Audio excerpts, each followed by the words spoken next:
ప్రభుత్వ భూమి ఒక సెంటు ఇవ్వటం, ఆ సెంటు భూమి అమ్మేసుకోండి అంటాం, 20 సంవత్సరాలు దాటిన తర్వాత డీకెటీ పట్టాలు అమ్మేసుకోండి అంటాం, ఆ అమ్మేసుకున్న డీకెటీ పట్టాలతోటి 4 లక్షలు వస్తాయి కాబట్టి జగన్మోహన్ రెడ్డి ఓట్లు వేస్తారనుకుంటాం. అంటే తల్లిని తెగనమ్ముకుంటారా? భుక్తి కోసం ఇచ్చినటువంటి భూమిని అమ్మేసుకోమని ఆర్డర్లు ఇస్తారా?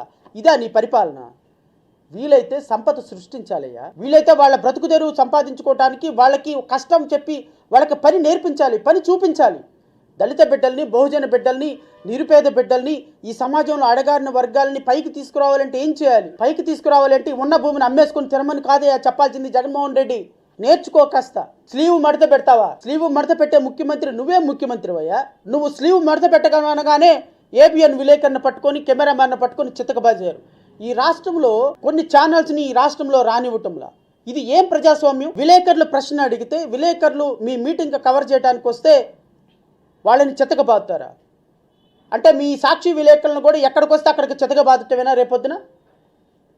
మీ మీ మీ supporting media, blue media, TV9, NTVని వస్తే చితకబాదొచ్చా? మీ ఛానల్స్ని కూడా కొట్టచ్చా? మీ కెమెరామెన్లను కూడా కొట్టచ్చా? ఎవరినైనా కవర్ చేయడానికి వస్తే రేపొద్దున రాబోయే ప్రభుత్వం కొట్టచ్చా? కనీసం కెమెరామ్యాన్ని అతి దారుణంగా కొడితే కనీసం ఖండించలేనటువంటి ముఖ్యమంత్రి, ఖండించలేనటువంటి సమాచార శాఖ మంత్రి, ఖండించలేనటువంటి హోమ్ మినిస్టర్, ఖండించలేనటువంటి DGP, మీ అందరూ కట్టగట్టుకొని ఏదైనా నీళ్లు లేని బావిలో దూకేసేయండి. మీకు పరిపాలన అనవసరం.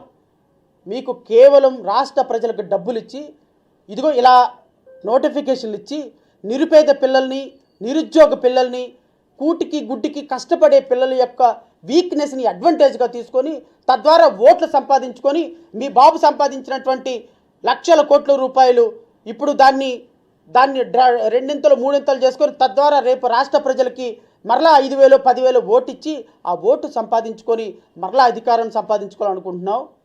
గుర్తుపెట్టుకో, చరిత్రలో వైఎస్ఆర్సీపీకి ఇవే చివరి ఎన్నికలు.